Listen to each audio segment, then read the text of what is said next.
ঈদের দ্বিতীয় দিনও চামড়া কেনা বেচায় সরগরম লালবাগের পোস্তার আড়তগুলো। পাশাপাশি চলছে চামড়া সংরক্ষণ প্রক্রিয়াও। যদিও ঈদের দিনের তুলনায় চাপ কিছুটা কম, তবে সরকারের নির্ধারিত মূল্যে হয়নি বেচাকেনা। চামড়া বিক্রি করতে আসা বেশিরভাগ ব্যবসায়ীর দাবি গতকালের তুলনায় শুক্রবার দাম কম। আবার কেউ কেউ কিছুটা লাভে বিক্রি করতে পেরে খুশি। আমি তো দেখতেছি অনেক খারাপ ভাই, 200 টাকা 300 টাকা করে চামড়া বিক্রি হয়েছে ভাই। যেসব চামড়া মনে করেন যে 1500-2000 টাকা বেচন যেতে, এখন মনে করেন যে 700 টাকা 600 টাকাও দাম কয় না। আজকে বাজার কালকাতে খারাপ, কালকা বেশি 900 টাকা চাচা গেছে, আজকে বেশি 700, অত ছোট ছোট মাল আনছি 900 টাকা। এদিকে আড়তদারদের দাবি একই দামে চামড়া কিনছেন তারা। চামড়ার দর কমার পেছনে লবণের দাম বৃদ্ধি সহ অন্যান্য খরচকে দায়ী করছেন তারা। লবণের দাম উমুক তুমুক এরকম আবিজাবি দাম কমে গেছে।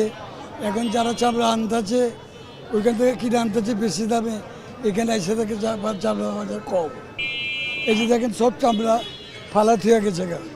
খরচ বেশি, খরচ বেশি, কষ্টের খরচ বেশি, লবণ খরচ বেশি, লেবার খরচ বেশি, ট্রাক ভাড়া বেশি, সব ইয়ার মধ্যে খরচ বেশি। কথা বলছেন সর্বনিম্ন ধরেন 500 টাকা, উপরে 1000 টাকা, এইরকমই 50 টাকা 100 টাকা বাড়তি আজকে। শুক্রবার বিকেলে লালবাগের পোস্তা এলাকার চামড়ার আড়ত পরিদর্শনে আসেন বাণিজ্যমন্ত্রী। তিনি বলেন, জুলাই মাসের মধ্যে চামড়া খাত নিয়ে মহাপরিকল্পনা প্রণয়ন করবে সরকার। বিনিয়োগ এনে ট্যানারিগুলো চালু করতে পারলে এই খাতে রপ্তানি 10 থেকে 12 বিলিয়ন ডলারে উন্নীত করা সম্ভব। এ সময় দাম না পেয়ে চামড়া ফেলে রাখার অভিযোগের সত্যতা নেই বলেও দাবি করেন বাণিজ্যমন্ত্রী। এই খাতে বেশি বেশি বিনিয়োগকারীকে আকৃষ্ট করে যদি আমরা আরও ট্যানারি চালু করতে পারি, তাহলে আমরা সমুদ্র চামড়াটা কাজে লাগাতে পারি। এবং যে উপায়ে স্কিনিং হয়, চামড়ার পশুর গা থেকে চামড়াটা খোলা হয়, এই প্রক্রিয়াটা যদি আমরা মেকানাইজড করতে পারি, তাহলে প্রত্যেকটা চামড়া পরবর্তী ধাপের জন্য ব্যবহার উপযোগী হবে। জুলাই মাসের মধ্যে চামড়া খাতকে নিয়ে আমরা কি উপায়ে আগাবো তার একটা বিস্তারিত পরিকল্পনা আমরা জাতির সামনে হাজির করব।